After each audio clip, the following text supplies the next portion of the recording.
Prices didn't move, or did they? Stay tuned to this month's Market Watch. I promise you, it's real good. Good day, Toronto. Welcome to another episode of Prime Props TV. So glad you could join me here today. We're gonna get real nerdy and in-depth into this episode because the full stats of April 2020 just was released by Treb, and oh man, they are interesting. So there's going to be some major drop off from March, which was given. But remember, the first half of March was super strong, where it was like crazy hot like January 2017. But the latter half of March, the last 2 months when the pandemic was announced, was super weak because people are adjusting. But April 2020 is the first month of COVID-19 numbers, and we'll see. You can determine whether they're good or not, okay? So putting a lot of this together takes a lot of time, as you know, so it'd be greatly help us if you can give us a thumbs up and subscribe to the PPTO channel. Make sure you subscribe to the little, click on the little bell there so you'll know when we put up content, because there's a lot of things changing right now with the landscape of how the world is right now. So for me, I was wondering how Treb would spin the numbers and what kind of narrative that they would use, because you know, the things are kind of weird right now, but it looks like they remained fairly neutral, and there didn't really seem to be an opinion by anybody for the release. The only thing I found that was rather interesting is the first headline they put was that prices are up 0.1% from April 2019. So let's stop there and let's just kind of call it out as a spade. They're trying to show that the market is not as bad as what it is. Like, I'm not trying to bash on Treb or anything. I think they've done a pretty good job, but to announce that as the first headline that people are going to be picking up, it's kind of misleading, and I would say, you know, not the greatest. But if you read between the line, this is what it means. COVID-19 has wiped out all the gains that you've had from last year. And it doesn't matter how you slice it, that's just a fact, okay? Because prices haven't moved. But before you think, you know, I'm all down on the market and stuff, think about it. Toronto just got destroyed economically by a virus where everyone had to stay indoors.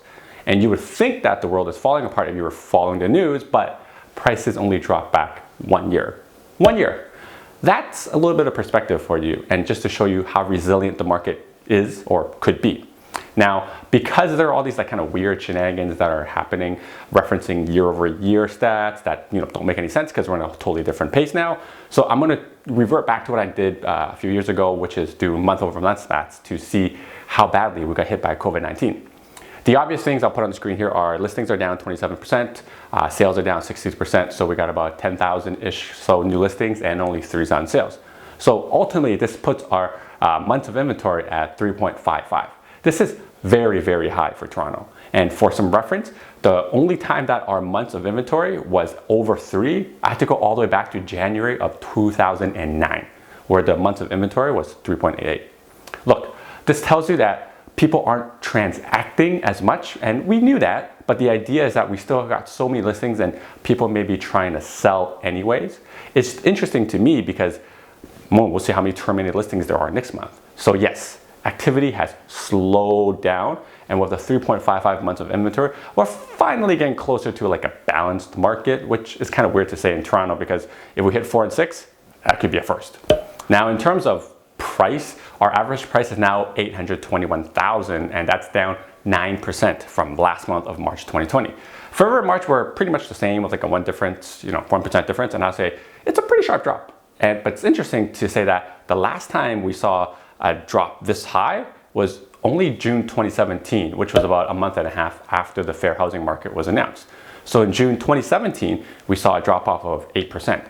And to see that the pandemic drop of only 9% is low, relatively speaking, gives me a little bit of optimism that all the foreign buyer tax was freaked the speculators out, and it's kind of the same thing as a worldwide pandemic. Now, I've also broken down all the numbers for you, each market, I put them on a screen here because on a month-to-month basis, they're a little bit different, so you guys can have a look. Of course, as usual, I've divided it up into the 416 and the 905 as usual. So, you know, we're not comparing year to year in these situations because, you know, prices got wiped out, and if you look at it that way, they should be stagnant. But, you know, we're not looking at it that way, okay? So if you look here, that you can see that in the 416, the numbers are very similar to what I've been talking about on a weekly basis, if you've been following my market updates. The detaches got hit quite hard month over month, you know, which is fine. 1 month drop off of 15% is pretty significant if you ask me, and the condo prices dropped about 14%, and as well they're kind of below $700,000 now because they were creeping up, or actually they passed it in February. Now, I saw this coming because condo prices were quite high in February of 2020 and the demand was crazy, and the trend was going the other way and continued to see a drop off because of the COVID-19 numbers in March 2020. So I wasn't too worried because I saw this kind of trend happening, but I also wouldn't worry about the prices plummeting because it's not like anyone needs to panic sell because of the mortgage deferral. Now, when we're going to talk about the towns and semis, you can see the prices didn't really drop off too much, about 5%. So like I was saying, because the market was so hot in that area, it's fairly resilient, and I wouldn't worry too much about that kind of segment of the market.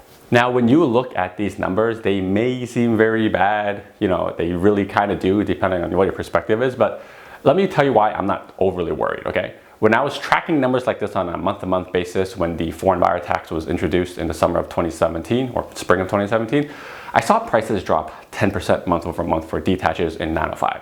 So again, when we've been hit by a virus, a global pandemic virus, and we're experiencing a very similar drop compared to a speculator's tax that the government introduced, it's really not that bad, prospectively speaking. And since I've been tracking the weekly numbers, there has been a very minor uptrend. So I'm curious to see what May will look like. Of course, no one can predict this because, you know, if the state of emergency is lifted, it makes a huge difference. Or if we magically sped up the process to making a vaccine, that'll make a huge difference. But at the same time, we could hit by a second wave of COVID-19. Nobody knows. All we can do is do our best to try to prepare for this. We can't predict, okay? But the message I'm trying to get to you right now, looking at these numbers, is for being hit by a pandemic, it's not that bad, okay? It's not that bad. I mean, also, 60% drop off in transactions seems like the right amount since we couldn't really do anything for being locked indoors, okay? So again, now that I'm seeing more cars on the road, I wonder what May numbers will look like, okay? So now I'm gonna put the 905 numbers here, and you can see it's pretty much the same thing we saw in 416. Transaction dropped about 60%. Prices for detaches condos fell the most. Instead of the 14%, they're at 10 and 8.5% roughly respectively. And again, semis and towns remain the most resilient in 905, and my sentiment for the 905 is the same thing as 416. Not that bad, not too shabby. But let me leave you with one interesting tidbit, okay? And I'll let you interpret it how you want. I know I have my thinking on it, but you guys can come to your own deduction. In February 2020, when the market were crazy hot, okay, kind of like January 2017 all over again, like things just flying off the shelf, the days on market was 17 days, okay? So a little bit over 2 weeks. In March 2020, the average of crappy COVID-19 at the end of it and the early to COVID-19 was super hot. The days on market dropped to 13, just a little bit shy of 2 weeks, which is a decent drop off, okay? But now in April 2020, that just passed, our days of market is 19. Interesting tidbit, right? I'll let you determine and figure out how you want to interpret that, but I just wanted to shed some light on it because I find it interesting that I may have thought that maybe the days on market would be longer. It means stuff is still getting picked up right now. So it's interesting. So I hope this sheds some light onto what's happening in the market right now. If you guys want to chat about the numbers or how you want to plan your real estate strategy in 2020 around these numbers, I'll put my contacts on the screen for you guys. Until next time, stay safe, wash your hands, and your move, your future. See ya. Now that you're done watching this one, how about this one? Oh, you know what? This one's good too. Ooh, this one's really good. You know what? Just watch them both.